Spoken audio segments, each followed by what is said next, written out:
So, ngayon nga guys, nanood ako ng Megan. Ito po sila. Ipakita ko po sa iyo. Mauna na kami. Uy, na. Sandali na. Kumain muna kayo. Ang dami kong handa. Salamat, pero... So, nagbabaitan na sila lahat. At silang Megan at saka Jenny nasasaktan sa kidnapper na dalawang mga hayop. So, dahil neto si Baste. Hello, Baste. Oh, bakit? O yan, o yan, o. Kita mo yung cheek? Si Baste yan. Ito.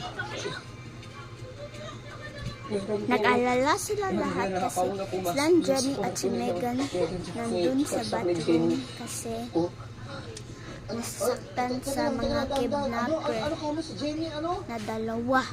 Dito. Sino kung ngayon magnanakaw, nandun po sila sa loob ng kwarto kasama ni Megan. Pinasok yung kwarto.